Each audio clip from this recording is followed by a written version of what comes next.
What is up, guys? Welcome back to another UFC prediction video. This weekend, we're going over to the UK. Pretty good fight night. Number one contenders fight at featherweight between Movsar Evloev and Lerone Murphy. Without any further ado, we're going to go ahead and get into the full card predictions. I'll also mention the bets I have for this card as well. All right, first fight on the card, we have Shem versus Abdul Karim El Selwady. Shem, pretty good BJJ practitioner. Looks for submissions. He has good back takes, good rear naked chokes, and he wasn't able to have much success with that in his UFC debut versus Nurmagomedov. But Nurmagomedov is like pretty high level and displayed some improved striking in that fight as well. Shem, his defense in terms of, getting hit on the chin, protecting his head, not very good. Kind of reminds me of Paddy Pimblett with the way that he strikes, but he has decent kicks at range. He can string together long-range combinations decently. But the grappling, the chokes, that's his bread and butter. Abdul Karim El Selwady has been incredibly inactive. I believe it's been almost 2 years since he has fought. And he lost to Loic Radzhabov in that fight. I believe he beat George Hardwick on the Contender Series, if I'm not mistaken. But Karim El Selwady, pretty decent, just overall MMA generalist. Doesn't really stand out or lack anywhere. He's decent on the feet, okay volume. He goes for takedowns pretty often. Cardio is decent, but we just haven't seen a lot from him recently. I'm going to pick Shem here. I think that he'll be able to get some back takes. I think that he'll, live up to the occasion with it being in London, kind of like a hometown spot for him. And I really just don't like the constant pullouts and the inactivity of El Selwady. It hasn't always been his fault, but he's also going to be at a height and reach disadvantage here. I think Shem wins a split decision in this one. Maybe it's kind of close, but I think he might do more damage, threaten finishes with his chokes, and I think that's just going to look better on the cards than what Abdul Karim El Selwady is going to be doing, because I think he's just going to maybe look for some top position, pitter-pat at range. I think Shem sneaks out a close one in this one. Next fight on the card, Mario Pinto versus Felipe Franco. Now, I don't even know who Felipe Franco is, frankly. No pun intended. But Mario Pinto is going to win this fight. He looked incredible in his last fight versus Jonathan Diniz, and he knocked out Austin Lane badly in his debut. Had a great KO on the Contender Series as well. And in his last fight versus Diniz, displayed good grappling. The boxing is solid. His reaction time is pretty decent for a heavyweight. And I think he's one of the better contenders that we have at heavyweight. They're few and far between, but Mario Pinto seems to be pretty talented. He was supposed to fight Mick Parkin, where he would have won that fight as well. I think we would have gotten a better price on him. I have him in a parlay at minus 550. He's probably going to close like minus 1,000, but this should be an easy first round TKO for Mario Pinto. It can be at range, it can be ground and pound, whatever you want. Give me Pinto early by knockout. Next fight on the card, Mantis Kondratavicius, it's kind of a hard one, versus Antonio Trocoli. Mantis, I believe he's 6 or 7-0. Looked really good on the Contender Series. Excellent striking, kickboxing background, and really good counter strikes. He has a good counter overhand right to counter your jab. Good calf kicks, and he's just a classic, gritty Eastern European striker, kind of like a Crow Cop type of fighter. And he has big power in his hands and really good finishing ability with his striking. Now, like I said, kickboxing background, so the grappling probably really isn't there. But Antonio Trocoli, he fought Sherab Bullet Magomedov, who really doesn't have any grappling either, and he wasn't able to get anything going there. Who else did he fight? Did he fight Mansur Abdul Malik last time out? Yeah, and he got knocked out bad there, and he got subbed in the first round by Tresean Gore. So I think Mantis is going to knock him out with the boxing very early in this fight. Trocoli, stands stiff as a board, head center line, no athleticism. He's long and he's rangy, but that's literally all he has, unless he just gets a clutch, fluky takedown, sub, ground and pound type of win here. Mantis should eat him alive on the feet. So yeah, give me Mantis, first round TKO. and I have him in a parlay as well. I think he was minus 550 also when I bet him. He's like minus 700 now. Brando Pericic versus Louis Sutherland. Louis Sutherland, big Scottish bloke. No, he's English. He's not Scottish. I thought he was Scottish for some reason, but he's English, hometown spot for him. He's not very talented. He fought Walter Walker last time out on short notice and kind of got leg kicked to shit and then heel hooked. And I think that Brando Pericic, who actually looked quite impressive last time out, I believe he got a TKO win. It was against a lower level of opponent, but yeah, Ellison.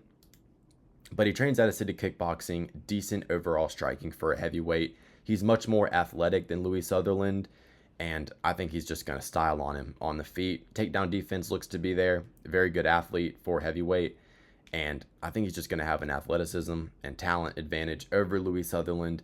Louis Sutherland ain't out here shooting clean double leg takedowns. I don't see this fight hitting the ground, and Pericic is the better striker.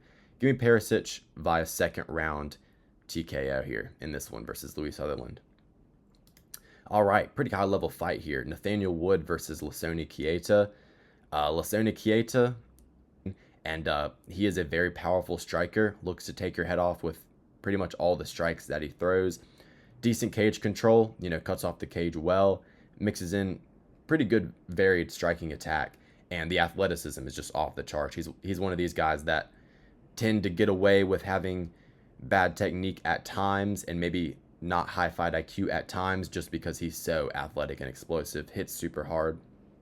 His striking's technical, but sometimes he gets a little overzealous, but that isn't always a bad thing. And in this matchup against Nathaniel Wood, I actually think it's going to be a good thing because Nathaniel Wood, not the most durable fighter in terms of, getting dropped. That does tend to happen. Got dropped versus Delgado. I believe he's been dropped multiple times in his career. I believe he got dropped versus Charrier as well. Or no, he dropped Charrier.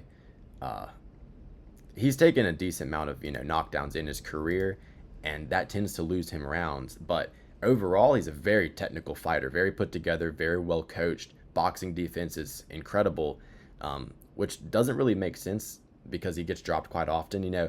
Every time he does make a mistake, it seems to cost him, but he doesn't make mistakes very often. Head movement's great, boxing defense with his blocks, parries, all very good. Straight shots, counter shots. Nathaniel Wood has great boxing, really good striking as well. He'll dig nice front kicks to the stomach like he finished Daniel Pineda with. Really good calf kicks as well. He can grapple offensively if he needs to. He'll, stall out some rounds if he's down on the cards like that. And, not really a finishing threat on the ground, but he can use it to win minutes. Nathaniel Wood's a very technical striker, and he could give Keita issues if the fight goes late. But I think... And, UFC debut, he might have the octagon jitters. Nathaniel Wood, very, very experienced fighter, has fought at a high level, even though he's never been in the rankings. He's fought high-level competition throughout his UFC career. Andre Fili, Jose Delgado, Naimov.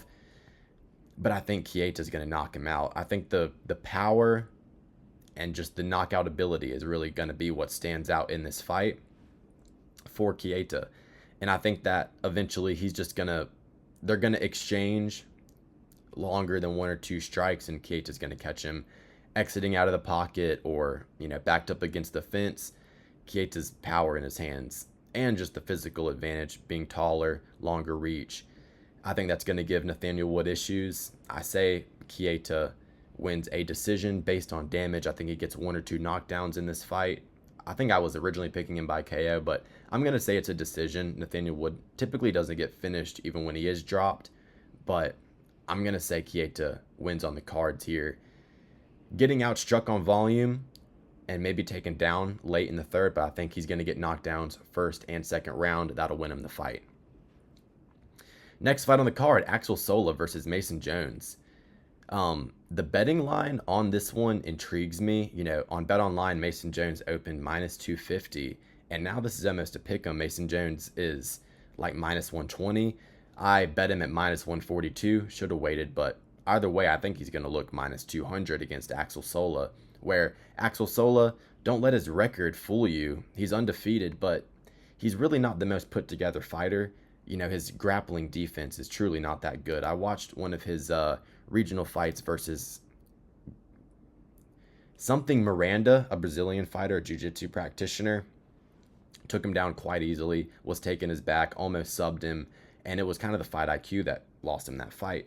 Axel Sola, good range striker, but, in tight, I think Mason Jones is going to have the boxing advantage. Axel Sola has really good left kicks, fights out of the southpaw stance, similar to a Ludovic Klein matchup that Mason Jones lost in his first UFC tenure, but Mason Jones is much better now. Sola isn't the boxer that Ludovic Klein is. He has good kicks from southpaw like Ludovic does, but he doesn't have nasty boxing and power in his hands like Klein. Mason Jones, 17-2, his only losses coming to Mike Davis and Ludovic Klein in his first UFC stint when he was still a younger fighter, not as put together as he is now. And that's very, very high level losses. Ludovic Klein, ranked lightweight now. Mike Davis has the potential to be a ranked lightweight, but his, Lyme disease and inactivity is kind of what has fucked over his career. Mike Davis, that is, but incredibly talented. And especially early in his UFC career, like when he was fighting Mason Jones, he was actually a lot better than he is now. I'm talking about Mike Davis. So the two losses that Mason Jones even took, and they were both dog fights, super fucking scrappy, where he just kind of ended up taking a little bit more damage than his opponent. Mike Davis, really good boxing power in his hands. Ludovic Klein got a knockdown in that fight. Did he draw with Ludovic Klein? No, that was a different fight.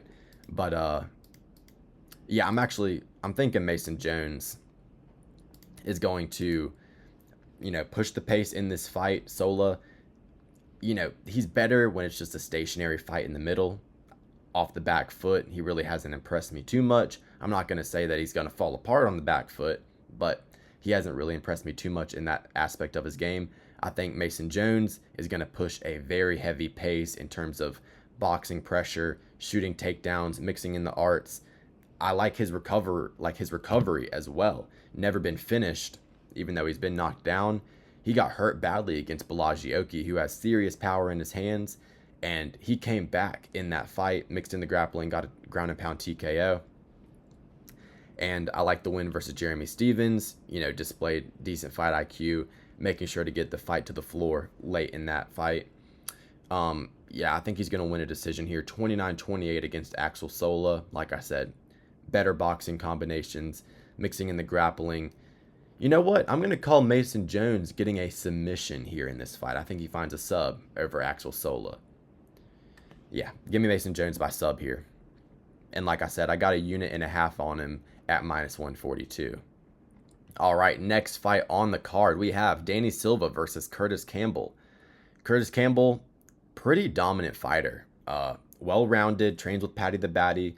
His striking kind of is like a cleaner version of Paddy the Baddy. Good teeps, good body kicks, solid, combination punching moving forward. He's going to be at a height and reach disadvantage, or a height disadvantage here, but his reach, he uses his long arms quite well to land boxing combinations.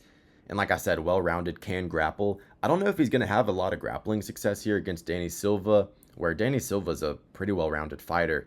Beat Culibao. He was able to beat Lucas Almeida on the cards in a gritty fight, which was pretty closely contested. And he didn't get finished by Kevin Vallejos, which is like a loss that's aging super well for Danny Silva. I'm going to take Curtis Campbell to win on the cards here. He's got the hometown advantage. I think he's a little bit more technically sound. He's not going to get Danny Silva out of there, though, by knockout by any means, because Danny Silva's tough as nails. The pressure might give him some issues late, but I'll take Curtis Campbell here by decision. Next fight on the card, Christian Leroy Duncan versus Roman Dolidze. I've said it a million fucking times on this channel, Roman Dolidze's ass. I don't know if I've ever picked him on my channel. Got ragdolled easily by Fluffy last time out. And what the fuck has he done? He beat stinky Marvin Vettori, got dropped by Marvin Vettori. He didn't even really beat Kevin Holland. That was just a complete fluke. Smith's damn basically retirement fight on short notice. Schooled by Amavov.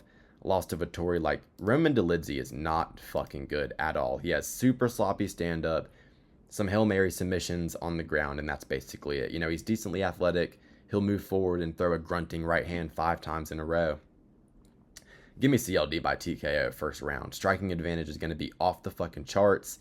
He's been looking very good recently as well. Nice TKO win versus who was that guy? Marco Tullio. Very good TKO win versus Marco Tullio.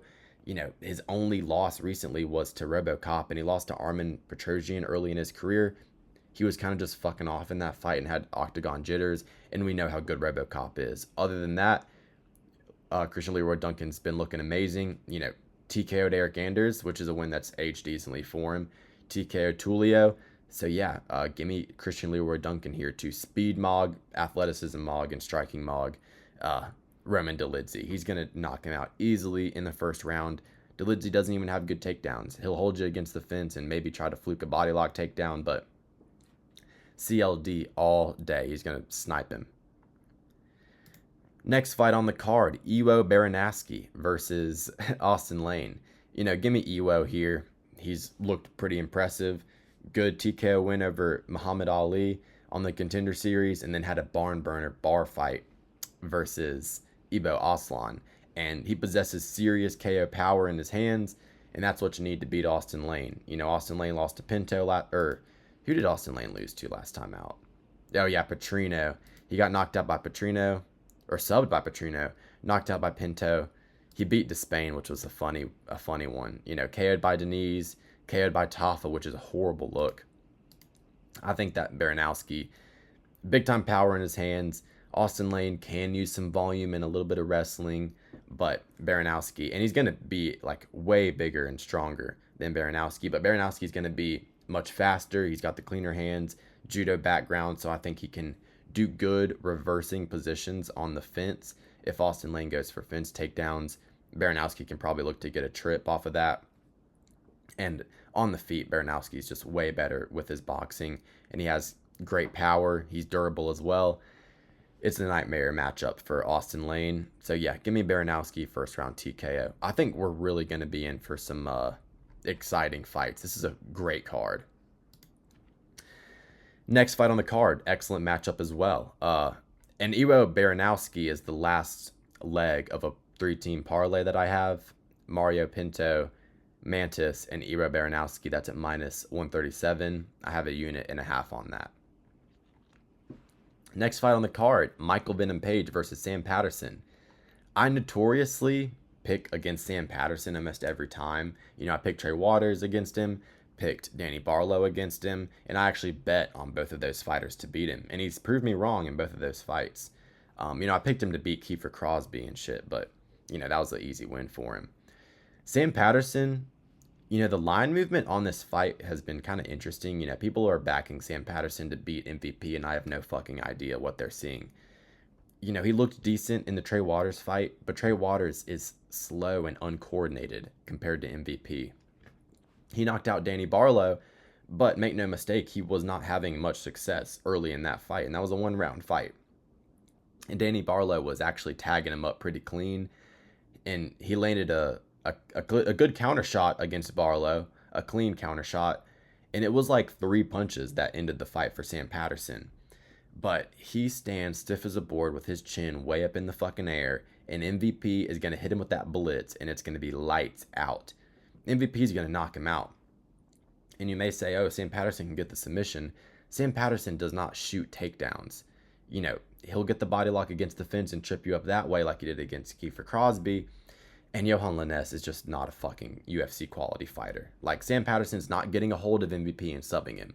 People have been trying to do that to MVP his entire fucking career, and people aren't able to do it. No one's ever subbed MVP. Ian Gary took him down, but Ian Gary is one of the most fucking brilliant, high fight IQ fighters on the planet. He got fluked by Lima, and he got held down by Storley. Is Sam Patterson on the grappling level of Logan Storley? And is he anywhere near the fighter of Ian Gary? Absolutely fucking not. And MVP was tagging up Ian Gary at times. MVP looked great against Jared Cannonier. You know, almost knocked him out. MVP's going to knock out Sam Patterson. Sam Patterson, you know, he has decent range striking, but he's not going to have a height and reach advantage here like he always has. I think people are fucking overrating the hell out of Sam Patterson's height and reach, because he's literally the same size as MVP. MVP's going to light this dude up like a fucking birthday cake, bro. Like 4th of July. MVP's going to knock him out. Clean right hand down the pipe. Sam Patterson's not going to be able to deal with the speed. He just simply isn't. He's not going to get his hands on MVP because MVP's footwork and speed and agility and elusiveness is like nothing anyone has ever seen. Ian Gary is the only fighter to be able to beat him in the UFC, and that says something about how damn good Ian Gary is. But MVP is going to knock him out. I have MVP minus 198, two units on that bet. And if it gets any lower than minus 150, I know it went down to minus 160 and it's coming back up now, but if it gets anything below minus 150, that's going to be another. I'm going to have to rebet MVP. But yeah, like I said, straight bet minus 198, 2 units. Next fight on the card, co-main event of the evening, Michael Aswell Jr. versus Luke Riley.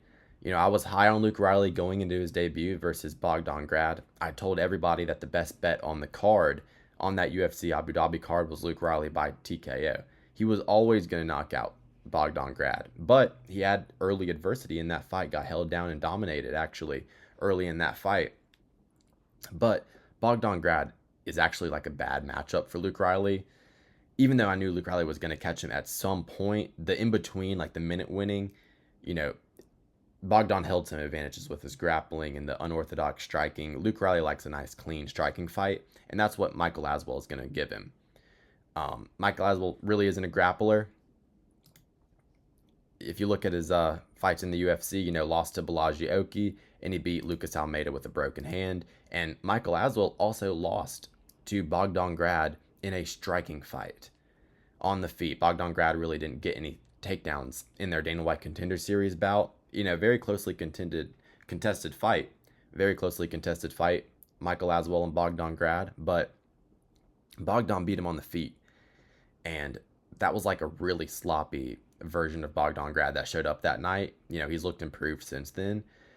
Luke Riley is going to tune Michael Aswell Jr. up on the feet. You know, if you're getting outstruck clean for 3 rounds by Baraniewski, Luke Riley is going to fucking mince you up. It reminds me of Lerone Kavanaugh, like really good Muay Thai skills, really good combination work with the hands, nice calf kicks, stabbing front kicks up the middle with good in and out footwork when he throws them.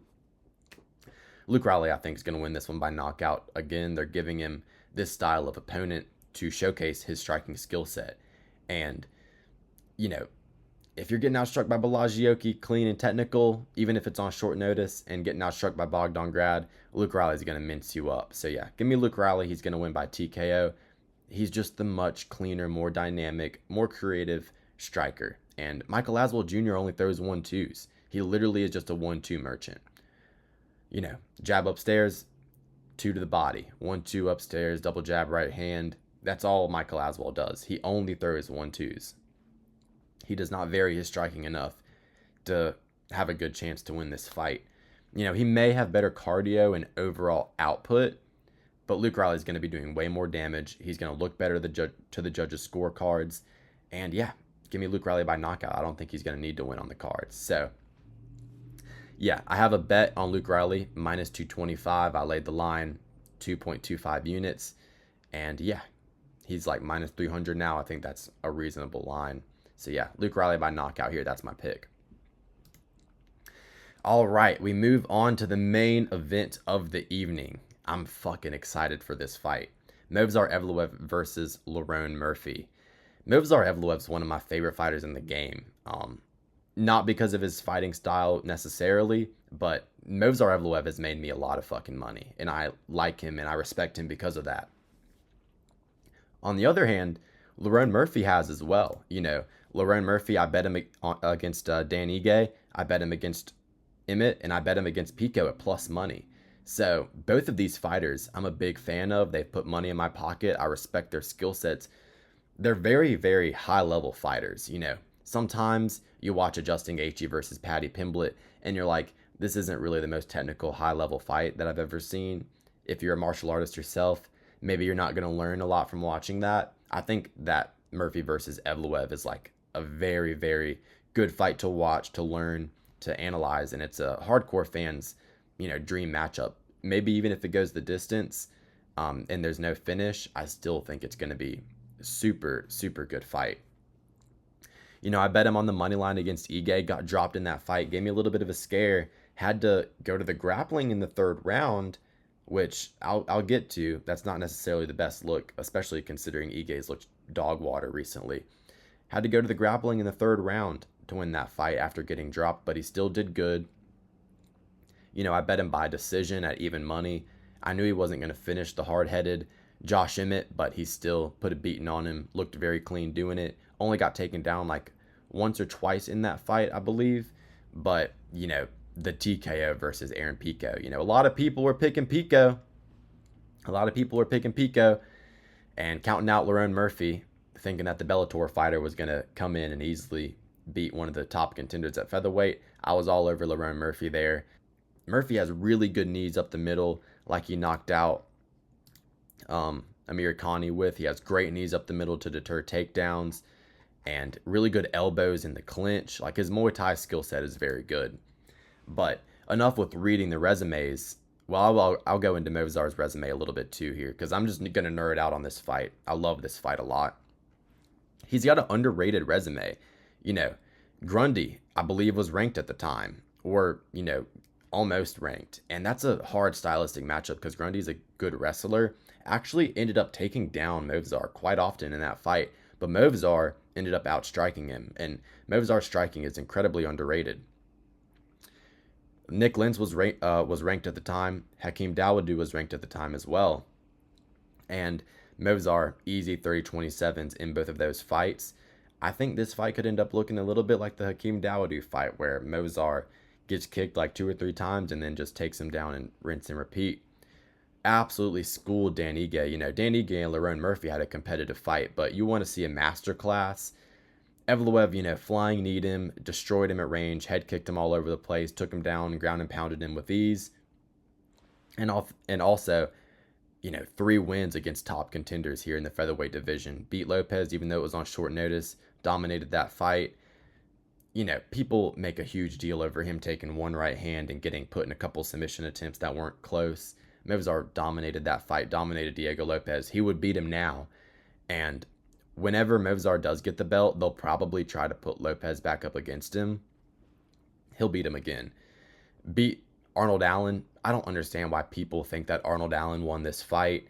And I bet on Allen in both of these fights here I bet on Movsar against Allen. I bet on him against Sterling for a fucking phenomenal win. That was like one of the craziest fights I've ever watched with a lot of money on it, because that was a very close fight. But, I don't understand why people thought he lost the Allen fight. He clearly won that, dropped him with the jab, maintained good position on the ground.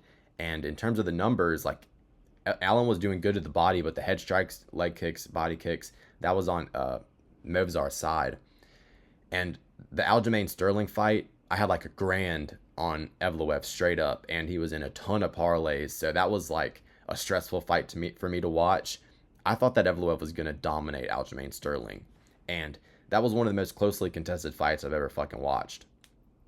Evloev pulled out narrowly 2 and 3 with ground and pound. But you want to talk about high-level grappling and what entertaining grappling, even without a finish, looks like. It's this fight right here, Evloev versus Sterling. I've rewatched this fight so many times. If you want to learn like good positional awareness with your grappling, and just learn good transitions and MMA grappling as a whole, Evloev versus Sterling is like such a good fight to watch.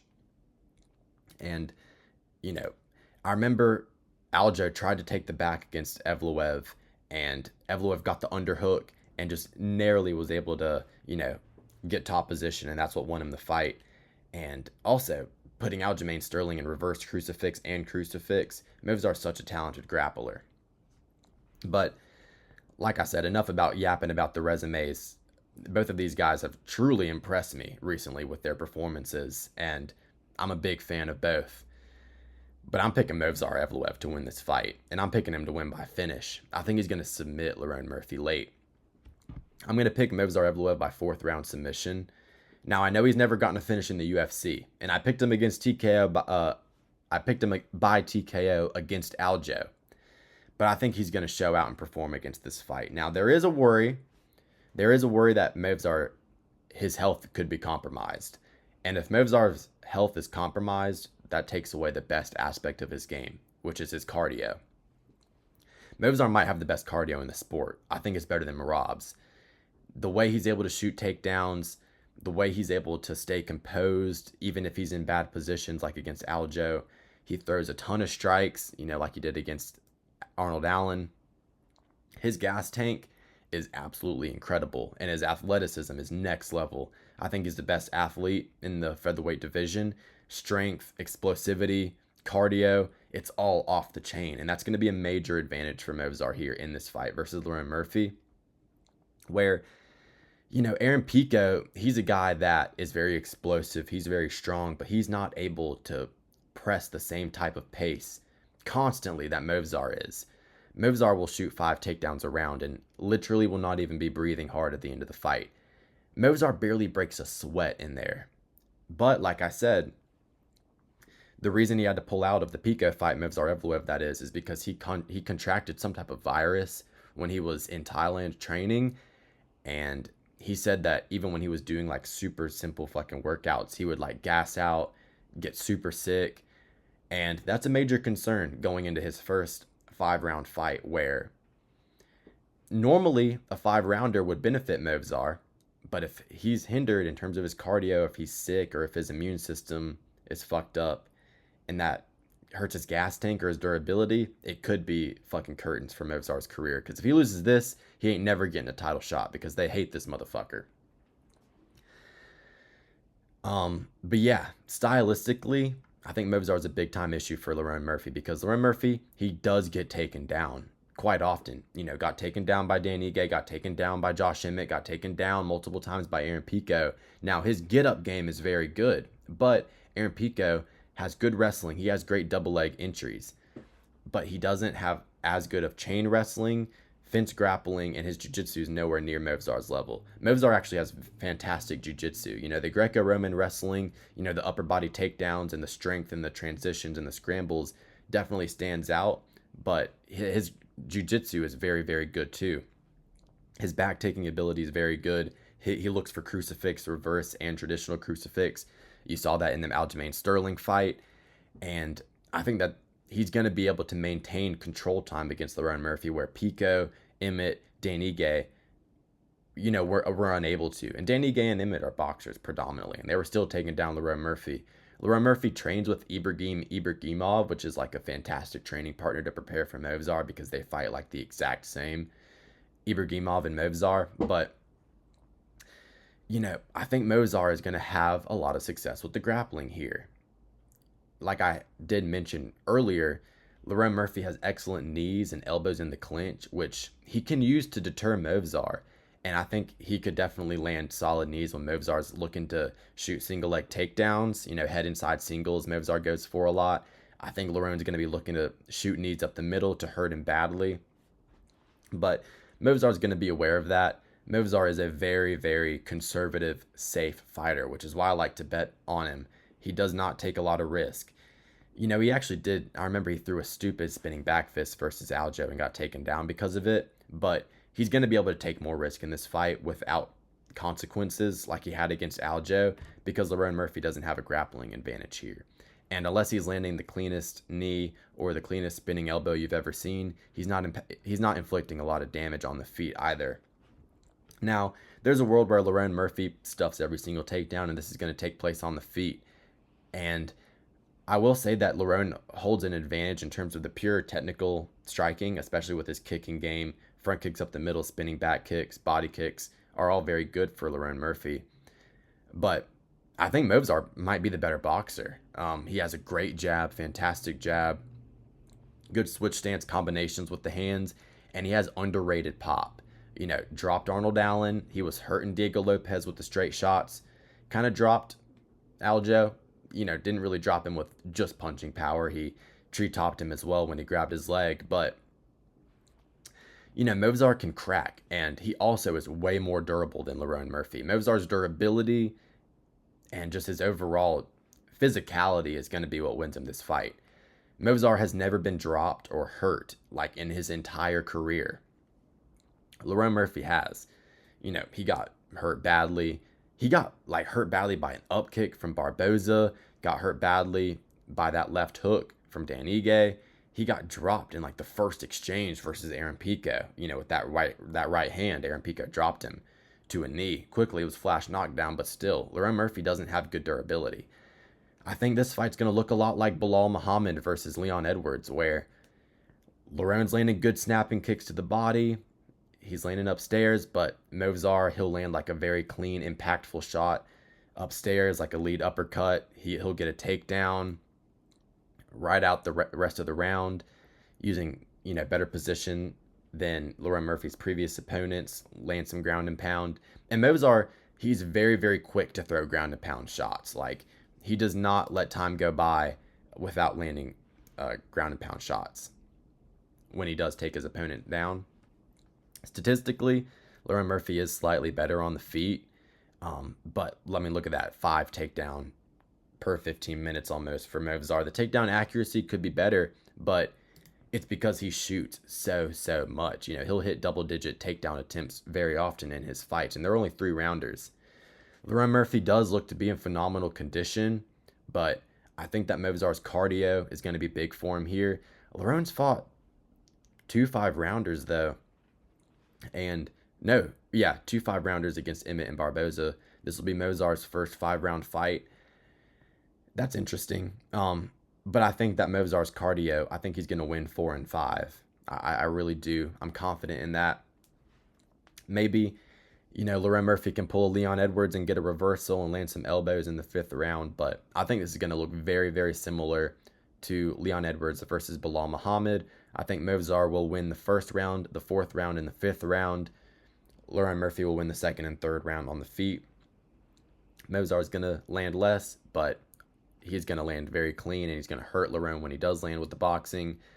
He'll do fine on the feet with the kicking in that range. He's very conservative, like I said, doesn't take a lot of risk, and he's going to be able to take the back. He'll be able to get crucifix. He'll be able to out-grapple him when he needs to.